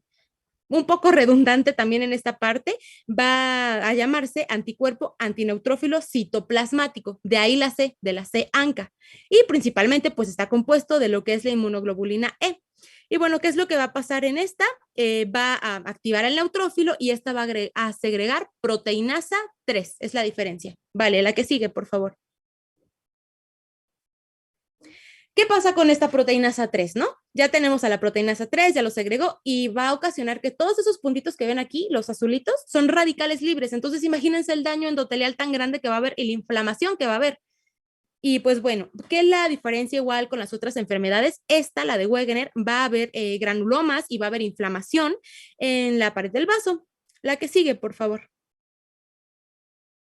Vamos a hablar un poquito acerca de la parte clínica. Vamos a tener que principalmente se van a afectar 3 lugares. La primera es la nasofaringe. Esto se puede dar secundaria a la sinusitis, también puede haber sangrado en lo que son las mucosas, puede haber úlceras y esto poco a poco va modificando el patrón de la nariz. De hecho, la nariz que ven aquí en la parte superior derecha es la nariz de una chica que venía en el artículo que tiene la famosa nariz en silla de montar. Es como lo más característico de esta enfermedad. En los pulmones puede haber, como habíamos visto en las imágenes anteriores, la constricción o la destrucción de los bronquios. Puede haber también hemoptosis, entonces esto es muy característico y es muy molesto para los pacientes. En la parte de los riñones, pues va a haber mucha inflamación, ¿no? Entonces, pues imaginarán que conforme se inflama hay menos flujo, entonces menos cantidad de orina, o sea, va a decrementar la orina que saque del cuerpo y entonces al haber más agua dentro del cuerpo, ¿qué es lo que ocasiona? Obviamente hipertensión arterial. Y bueno, dentro del tratamiento, ¿qué es lo primero que queremos hacer? Que no esté inflamado. ¿Cómo lo hacemos? Dando un corticosteroide. Recordemos que por lo del Cushing y todo eso no lo podemos dar mucho tiempo, pero es muy importante que bajemos la inflamación de manera pues abrupta, rápida, para que no se exacerbe más esto. Y bueno, junto con los corticosteroides se puede llegar a dar lo que es la ciclofosfamida. Y bueno, ¿qué es lo que hace esto? Es básicamente inmunodeprimir al cuerpo para que no haya tanta exacerbación de células y no haya tanta proliferación de lo que es la inflamación. ¿Se quedó claro esto, chicas? Chicos, chicas, todos? Para que pase la siguiente. Sí, clarísimo. Ok, vamos a hablar ahora de lo que es, la que sí, esa. La polangitis microscópica, ya le ponemos palomita a la de hasta arriba, que es como un mini resumen, nos vamos con la de abajo, que es la polangitis microscópica. Bueno, ¿qué es lo que tenemos aquí? Es tan similar con la que les acabo de decir que básicamente les voy a dar ahorita unos 4 tips para que lo puedan distinguir de una manera sencilla, fácil y que no se hagan bolas, porque la verdad esto está un poquito como complicado, no sé, a mí me costó trabajo entenderlo. Bueno, la primera es que no afecta a los vasos sanguíneos de la nariz, entonces no vamos a tener esta silla de montar que les había mostrado en la enfermedad anterior, en la de Wegener. Entonces, bueno, no va a afectar la nariz ni los senos paranasales, sin embargo, sí va a haber afectación de lo que son los riñones y los pulmones, ¿ok? La segunda, en el microscopio no va a haber granulomas, no va a haber. La tercera, ya no tenemos C-ANCA, ya no tenemos esta parte citoplasmática, ahora se llaman P-ANCA. ¿Por qué el nombre P-ANCA? La P es de perinuclear, entonces pues es básicamente el anticuerpo que va a tener. Y bueno, la manera en la que va a atacar, en vez como la anterior, esta va a atacar a través de la mieloperoxidasa, igual, necrosando, arruinando, como quieran verlo, los vasos sanguíneos colaterales. Y bueno, pues esta te les digo, no va a tener proteínas A3, tiene lo que es la mieloperoxidasa, al igual que en la anterior y en básicamente todas las vasculitis, lo que queremos es que no haya inflamación, por lo tanto se da corticosteroides y la ciclofosfamina para inmunodeprimir. La que sigue, por favor. Ahora nos vamos a la tercera. Bueno, esta que es lo que tenemos. Al igual que la anterior, vamos a tener lo que es la P-ANCA. El anticuerpo va a ser P-ANCA, que es perinuclear, ¿vale? Bueno, en la clínica vamos a tener que básicamente se parecen mucho, entonces sí tienen que dar como, se tienen que quedar con los tipsitos que les estoy dando para que realmente pues puedan diferenciarlo a la hora de pues de que den consulta. La parte de la clínica, pues bueno, básicamente va a haber sinusitis, va a haber daño pulmonar, va a haber daño renal, que fue justo una de las preguntas que nos hizo la doctora al inicio de la clase. Y bueno, también va a haber síntomas gastrointestinales, va a haber síntomas cutáneos, va a haber síntomas en el sistema nervioso. Aquí también va a haber daño en el corazón, como al igual que en las de mediano calibre, que nos explicó mi compañera Fati. Y bueno, ¿qué es lo importante? Así, lo que se tienen que quedar con esto. Tengan mucho cuidado, chicos, porque pues si están viendo básicamente los órganos que daña, muchas veces el mecanismo o la fisiopatología de esta enfermedad pueden hacer que se lleguen a confundir con lo que es asma o una alergia. ¿Por qué? Porque además de que dañan justamente esos órganos, va a haber un aumento en lo que son los eosinófilos, que básicamente pues igual están exacerbados en el asma y en las alergias. Y bueno, dentro de una curiosidad igual como de esto, las personas que tienen asma o que tienen eosinofilia periférica son muchísimo más propensas a desarrollar este síndrome. ¿Ok? ¿Vamos bien, chicos? Sí. Ok, bueno, esta otra... Ahí, Pilar, sobre todo, y para todos, el asma de inicio tardío. Esa es la que nos debe de prender como la alarma, que pueda ser un asma secundaria. Ajá. O sea, el asma en personas adultas es lo que, como ya vimos, cuál era la edad más o menos que frecuentemente se presenta en este tipo de vasculitis. Entonces, asma de inicio tardío es la que nos debe de alertar que pudiera ser un asma secundaria a un tipo de vasculitis de Churg-Strauss, ¿ok? Ah, muchísimas gracias, no sabía eso, doctora. Y bueno, por último, es importante que sepan que igual que en la de Wegener, que fue la primera que vimos, esta igual va a tener formación de granulomas para que tengan cuidado. La que sigue, por favor. Y aquí pues básicamente es una tablita de un mini resumen que les hice de los artículos que encontré y básicamente tienen que quedarse pues con esto, que va a ser una enfermedad que va a conllevar necrosis del lugar a donde se quede, que puede haber pocos o ningún depósito inmunitario y que puede estar asociado a mieloperoxidasa o a PR3, la proteína A3.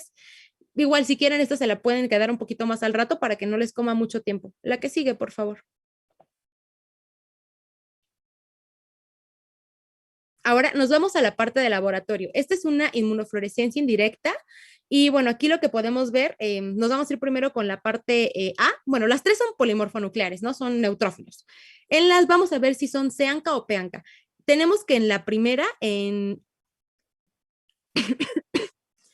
la C-ANCA es en la A, o sea, es la primeritita. Vamos a tener que la tensión es C-ANCA, o sea, que es la parte citoplasmática. De hecho, si ven el centro se ve un poquito más pigmentado.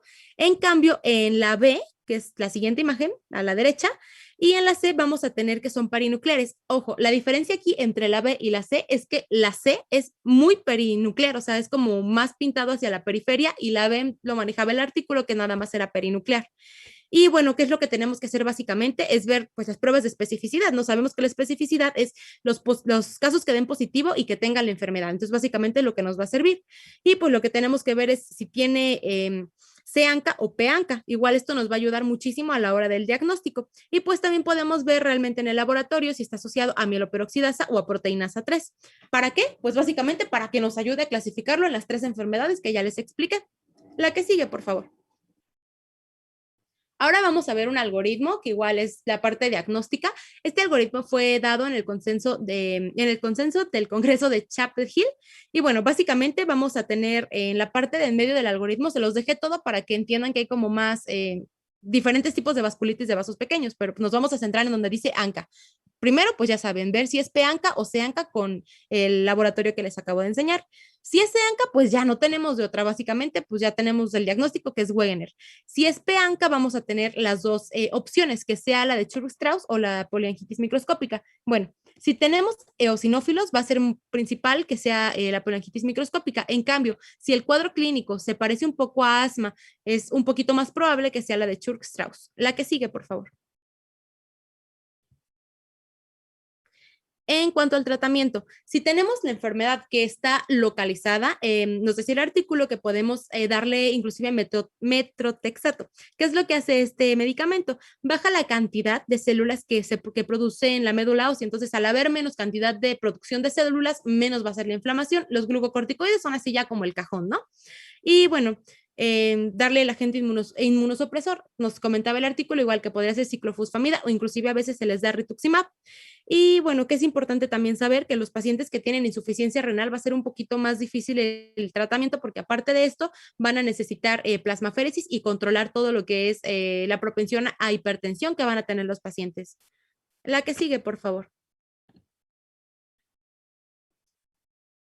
Y bueno, ya por último, para el tratamiento de la enfermedad inducida por fármacos, ¿qué es lo que tenemos que hacer? Pues básicamente es que haces el fármaco o la droga, la cocaína que estén consumiendo para que ya no haya más exacerbación. Y bueno, ¿qué es lo que se tiene que hacer? Pues igual que en las demás, inmunosuprimirlo. En estas muchas veces se complica la enfermedad y tienen que hacer uso del plasmaféresis y en casos graves inclusive se tiene que llegar a dializar. Eso sería todo de mi parte, chicos. ¿Alguna duda?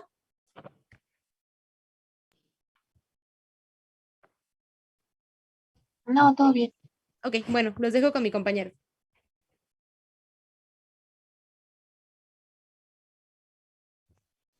Bueno, ya para finalizar vamos a ver la vasculitis asociada a inmunocomplejos, que es la vasculitis de IgA o antiguamente conocida como púrpura de Henner-Schönlein. Entonces, pues vamos a tener que esta es es la forma más común de vasculitis sistémica en niños y esta va a tener un rango de incidencia de 3 a 27 por cada 100,000. Y el 90% de los casos que ocurren en el grupo de edad pediátrica, pues se debe a esto. Esta enfermedad pues se va a caracterizar por una tétrada de manifestaciones, que es la púrpura palpable en los pacientes sin trombocitopenia ni coagulopatía, la artritis o artralgia, dolor abdominal y nefropatía.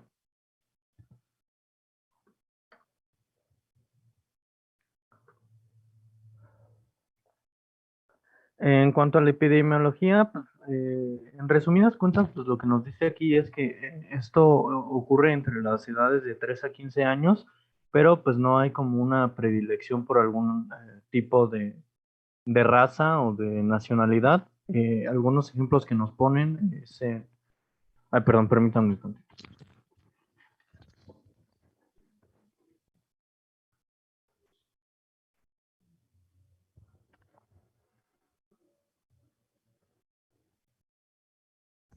Ya, perdón.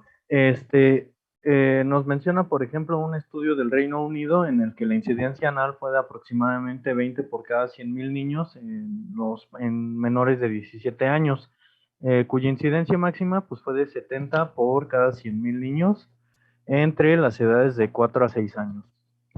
Por ejemplo, algunos otros informes, por ejemplo, en Corea del Sur, pues nos mostró una incidencia de aproximadamente 56 por cada 100,000 niños. Entonces, como pueden ver, pues varía muchísimo entre nacionalidades. Esta pues es menos común en adultos y tiene una incidencia anual estimada de 5 por cada 100.000 adultos, y esto nos lo menciona en un estudio que se hizo en Eslovenia. En la mayoría de los estudios se ha demostrado un predominio masculino, que es una proporción de hombres y mujeres de entre 1.2 a 1 o 1.8 a 1. Y hay algunos estudios coreanos que han demostrado algún ligero predominio femenino, pero pues no es nada tan certero. Y pues se va a observar en menos frecuencia en niños británicos que son de raza negra. Y bueno, también se menciona que esto ocurre principalmente en otoño, invierno y primavera, y se observa muy rara vez en los meses de verano. Y esto puede ser posiblemente explicado por la asociación a las infecciones. También menciona el artículo que aproximadamente la mitad de los casos de IgA pues, han sido eh, precedidos por una infección del tracto respiratorio superior, especialmente por los streptococcus. Vamos a tener también criterios de clasificación. Se han propuesto muchísimos criterios, pero pues se menciona que no todos han sido validados. Y bueno, tenemos estos de la American College of Rheumatology de 1990, en el que pues estableció criterios para clasificar 7 tipos de vasculitis, incluidos los de IgA. Y bueno, estos se utilizan para en adultos, y pues se menciona de la púrpura palpable, edad de inicio que puede ser menos de 20 años, un dolor abdominal agudo y la biopsia de muestra de granulocitos en las paredes pequeñas de las arteriolas y las vénulas. Estos criterios pues, se basaron en una comparación de 85 pacientes comparados con otros 722 pacientes que tenían otras formas de vasculitis. Y se menciona que 2 o más de los criterios pues, tenían una sensibilidad y especificidad de más o menos el 90%. Por otro lado, tenemos que en 2005 la Alianza Europea de Asociaciones de Reumatología, así como la Sociedad Europea de Reumatología Pediátrica, desarrollaron estos criterios que les voy a mencionar, y después se validaron junto con la Asociación Internacional de Reumatología Pediátrica. Estos criterios se menciona que tienen una sensibilidad del 93% y una especificidad del 89%. Es obligatorio que tengan púrpura, que habitualmente es palpable y en racimos, o que tengan petequias. Esta tiene que ser con predominio en miembros inferiores, y tampoco debe haber trombocitopenia ni coagulopatía. Y los otros que se pueden presentar es el dolor abdominal, que generalmente va a ser difuso y de inicio agudo, la artritis o la artralgia, que también van a ser de inicio agudo, el compromiso renal, que se puede manifestar con hematuria o proteinuria, y también la vasculitis leucocitoclástica o la glomerulonefritis, que va a tener los depósitos de IgA. En cuanto a la patogénesis, pues la verdad es que está asociada eh, con los IgA, pero es como lo que más se sabe, no hay otra cosa. Y pues también se han encontrado restos de complemento y reclutamientos de neutrófilos. Sin embargo, pues es como lo que se sabe a grandes rasgos, porque pues la causa subyacente aún es desconocida. Los factores inmunológicos y los genéticos también juegan un papel, pero no se ha descrito tan bien qué tanto peso tienen estos. También se ha mencionado que la región del antígeno leucocitario humano, o HLA, así como los polimorfismos en otros genes, pues también están asociados al desarrollo de esta vasculitis. Se han demostrado también que hay otros polimorfismos que se asocian a la respuesta vascular, como pueden ser los genes que codifican óxido nítrico sintasa endotelial, así como otras interleucinas como la 18 y también la enzima convertidora de angiotensina. Hay algunos estudios que demuestran cómo, pues, después de la vacunación también hay pacientes que han demostrado tener un inicio de esta vasculitis, generalmente dentro de las 12 semanas posteriores, y las vacunas que se han observado son la de la sarampión y la rubéola. Y bueno, también la atención se ha centrado en el potencial aumento de los niveles séricos de la IgA, y de estos inmunocomplejos. También se ha mostrado que los neutrófilos activados y el aumento de la producción de la interleucina 8, así como de células T citotóxicas, y los natural killer desempeñan un papel, pero pues siguen sin estar claros. Ya entrando a las manifestaciones clínicas, pues como les mencioné, tenemos la tétrada clásica, que es la púrpura palpable sin trombocitopenia, el dolor abdominal, la artritis, la artralgia y la nefropatía. Estas manifestaciones pues se pueden desarrollar en el transcurso de días a semanas y también pueden ir variando su presentación. La púrpura y el dolor articular pues son las que suelen ser estos síntomas de presentación, pero esto puede variar y la edad media de la aparición es entre 6 y 7 años. Y pues la púrpura suele ser el síntoma de presentación en la mayoría de los casos. Se menciona que aproximadamente 3/4 partes. Y también está la astralgia, que en la mayoría de las series este síntoma fue el segundo en aparecer. También tenemos el dolor abdominal, que es un dolor tipo cólico, que aparece en aproximadamente la mitad de los pacientes con un sangrado gastrointestinal. Y la enfermedad renal, pues que este síntoma oscila entre el 21 y el 54% de los pacientes. Las manifestaciones cutáneas, pues vamos a tener que es una erupción. Este signo aparece en 3/4 partes de los pacientes y este exantema a menudo va a comenzar con ronchas eritematosas y esto puede también ser sustituido por lesiones en diana. Esta erupción también va a causar picazón y rara vez va a causar dolor. También puede fusionarse y evolucionar a otras típicas petequias y la púrpura palpable. Y pues también vamos a tener que la erupción va a estar generalmente en áreas dependientes de presión o de gravedad, como son las extremidades inferiores, y también las nalgas pueden verse afectadas en niños pequeños y la cara. También vamos a tener que esto puede afectar el tronco y las extremidades superiores, pero en niños que no son ambulatorios. También vamos a tener edema subcutáneo, que va a ser una característica común en niños menores de 3 años. Y también en estos niños menores de 3 años vamos a encontrar áreas de edema en la zona periorbitaria.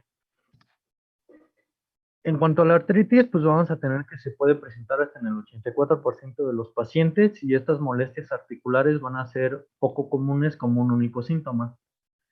También esta artralgia o artritis suele ser transitoria o migratoria y típicamente va a ser olivoarticular y no va a ser deformante y va a afectar a las articulaciones más grandes como son la de las caderas, las rodillas y los tobillos y con menos frecuencia va a afectar codos, muñecas y manos.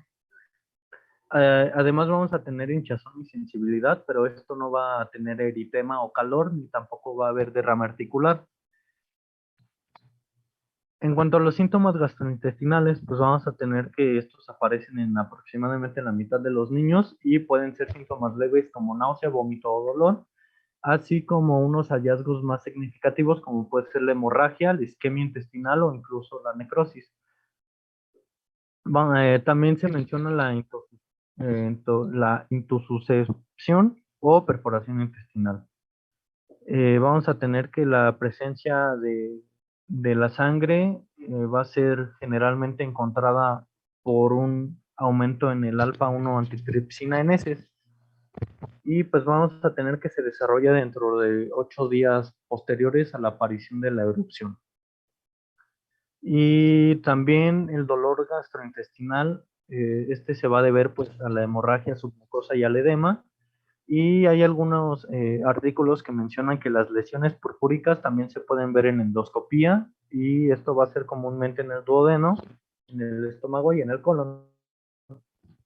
En cuanto a la enfermedad renal, pues vamos a tener que se informado un compromiso renal en 20 a 54% de los niños y pues es más frecuente en los niños que en los adultos.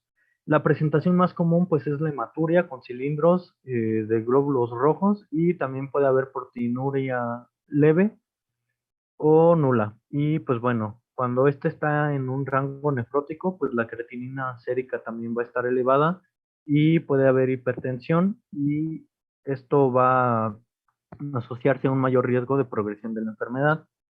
También vamos a tener que la presencia de edema dérmico papilar microscópico y depósito perivascular de C3 en la inmunofluorescencia directa, pues es lo que vamos a poder observar en las biopsias. También vamos a tener que puede afectar otros órganos o sistemas. En este caso, pues también puede afectar el sistema urológico, que va a estar afectando al uréter, la vejiga, la próstata y los testículos y el pene. Y pues esta tasa de afectación se va a observar entre el 2 y el 38% de los niños. En raras ocasiones, pues el dolor escrotal puede ser un síntoma de presentación y el dolor y la sensibilidad pueden confundirse con una torsión testicular. En cuanto al sistema nervioso central, pues vamos a tener que estas manifestaciones van a tener incluidos los dolores de cabeza, convulsiones y encefalopatía.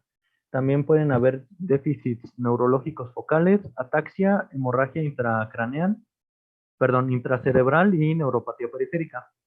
Y bueno, la mayoría de estos síntomas van a ser transitorios. En cuanto al tracto respiratorio, pues se observan alteraciones en la capacidad de difusión pulmonar y cambios intersticiales leves en las radiografías del tórax.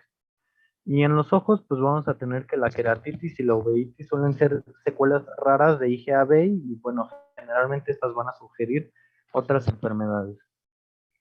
En cuanto a las manifestaciones clínicas en los adultos, pues vamos a tener que van a ser muy similares a las de los niños, solo que hay dos diferencias. La intususcepción es rara en los adultos y además estos van a tener un mayor riesgo de desarrollar afectaciones renales significativas.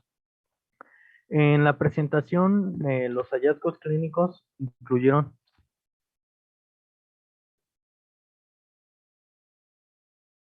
perdón, en cuanto a la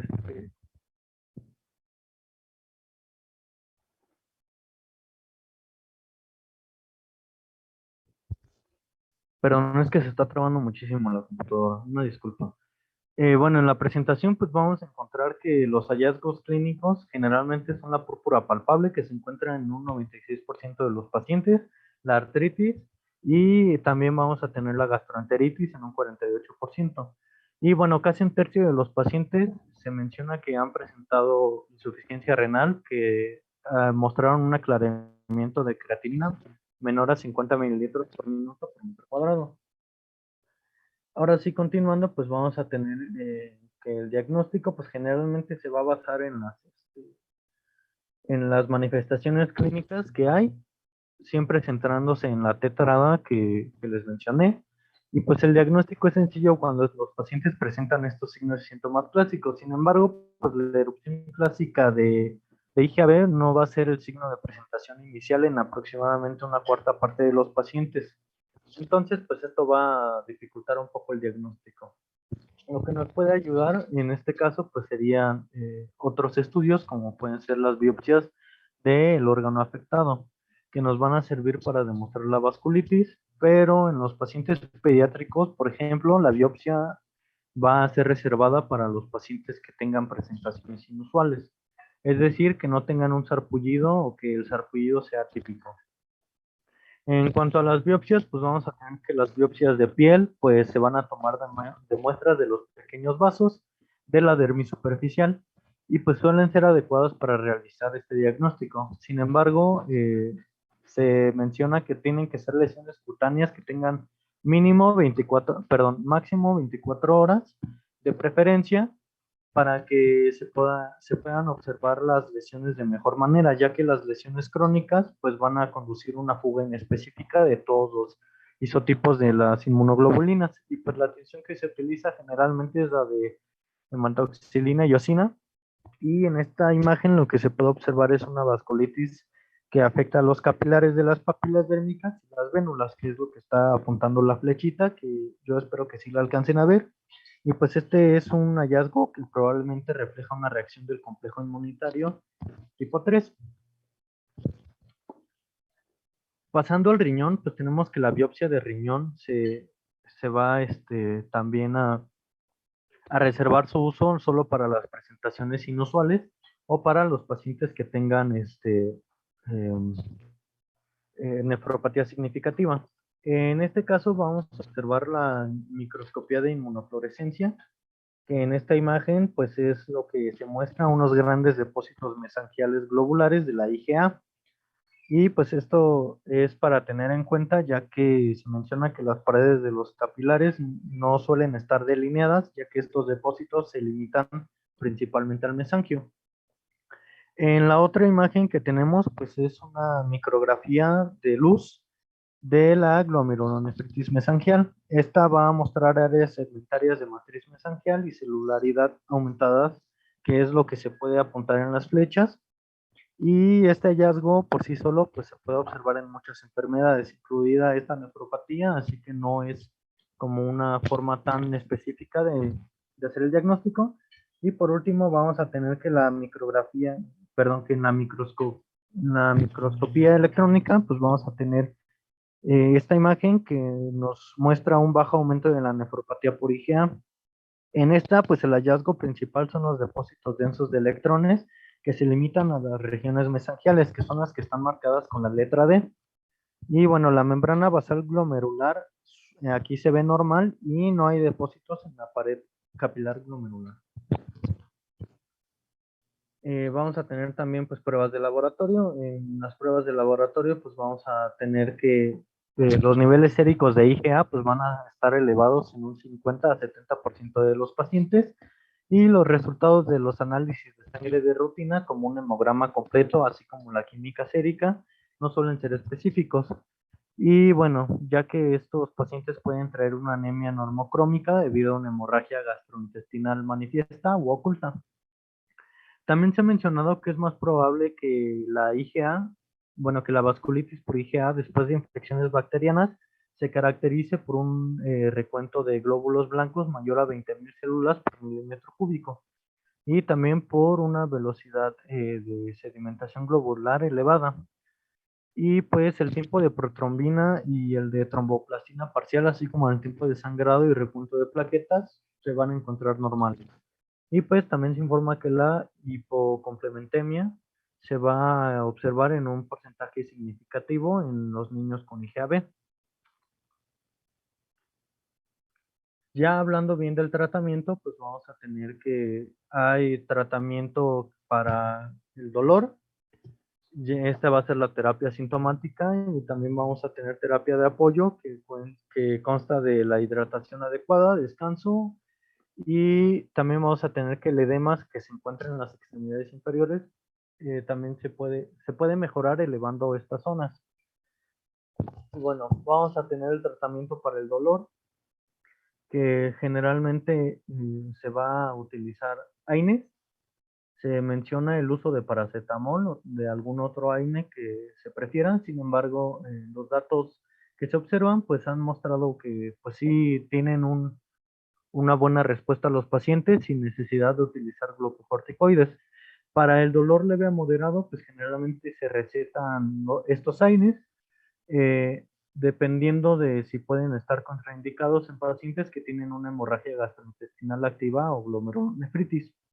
Sin embargo, en los niños se menciona que lo que principalmente se prescribe es el naproxeno de 10 a 20 miligramos por kilogramo, divididos en 2 dosis por día. Y en adultos se puede usar dosis máxima diaria de hasta 1500 miligramos durante algunos días, pero siempre se sugiere que una dosis máxima de 1000 miligramos por día se utilice para el uso a largo plazo. En cuanto al dolor intenso, pues vamos a tener que se utiliza la terapia con glucocorticoides, ya que pues esto va a cortar la duración del dolor en los pacientes. Sin embargo, pues no parece tener otro impacto en el curso clínico de la enfermedad. Así que el artículo sugiere el uso de prednisona de 1 a 2 miligramos por kilogramo por día en dosis máximas de 60 a 80 miligramos por día para los pacientes que tienen pues síntomas significativos para limitar sustancialmente su ingesta oral. En pacientes que no toleren los medicamentos orales, pues vamos a tener que administrar dosis equivalentes de metilprednisolona parenteral de 0.8 a 1.6 miligramos por kilogramo por día, cuya dosis máxima tiene que ser de 64 miligramos por día. También se recomienda que se reduzcan las dosis de glucocorticoides lentamente para evitar la aparición de estas afectaciones del síndrome de Cushing. Y pues se recomienda que se reduzca entre 3 a 4 semanas para poder minimizar esta posibilidad de aparición. Vamos a tener también el tratamiento para la nefritis de IgA. Vamos a tener que la mayoría de los pacientes pues generalmente solo reciben terapia de apoyo, pero en caso de que la necesiten, pues este tratamiento se va a reservar solo para los pacientes que tengan evidencia de afectación renal, que quiere decir que muestren hematuria microscópica o macroscópica y que tengan proteinuria mayor a 1 gramo por día. Entonces, pues vamos a tener que el tratamiento para estos pacientes, pues en niños vamos a hablar de tratamientos solo para cuando presentan compromiso renal grave, y se va a utilizar la terapia inmunosupresora de 3 pulsos de metilprednisolona intravenosa de 1 gramo por cada 1,73 m de metros cuadrados. Y esto va a ser una dosis diaria o en días alternos. Se van a dar 3 dosis. Seguido de prednisona oral, que son 30 miligramos por metro cuadrado. Y esto se va a dar una vez al día durante 1 mes. Y luego cada 2 días durante 2 meses. Una vez que se finalice en estos meses de tratamiento, pues se debe hacer una valoración, y si continúan con una proteinuria persistente mayor a 0,5 gramos por día o empeoran la creatinina sérica, pues se va a tener que hacer una repetición de este ciclo. En cuanto a los adultos, pues vamos a tener igual que solo se van a tratar cuando los adultos tengan un compromiso renal más grave, que es la proteinura mayor a 1 gramo por día y la creatinina sérica elevada, o así como una glomerulonefritis semilunar en la biopsia renal. Se sugiere la terapia igual de metilprednisolona intravenosa de 500 miligramos a 1 gramo por día durante 3 días. Esto seguido de prednisona oral igual 60 miligramos al día o 120 miligramos en días alternos. Y bueno, se menciona que los pacientes responden muy bien al tratamiento, y que si se observa una reducción gradual de esto, de esta afectación, pues entonces vamos a poder disminuir las dosis 10 miligramos o 20 miligramos si se administraran en días alternos. Cuando los pacientes tienen proteinuria persistente mayor a 1 gramo por día o empeoran los niveles de creatinina sérica, pues ya se van a tener que hacer otra vez las biopsias para observar si no hay una lesión inflamatoria en curso. Si no hay una inflamación en curso, pues entonces se suspenden los glucocorticoides y se continúa un tratamiento con inhibidores de la ECA o con ARA2, y de forma indefinida se van a estar utilizando estos hasta que en los estudios podamos ver una reducción de la proteinuria. Y eso sería todo de nuestra parte. Estas son todas nuestras referencias. Una disculpa por el tiempo, de verdad era un tema muy largo, pero pues esperemos que les haya quedado muy claro.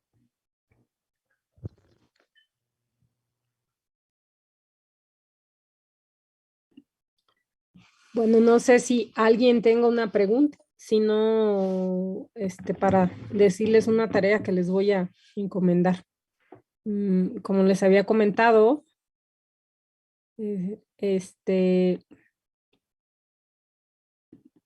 pues es un tema bastante grande. A ver.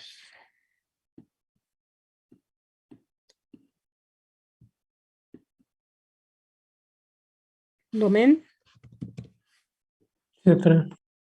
Miren, quiero que hagan un cuadrito igual a si le quieren tomar fotito.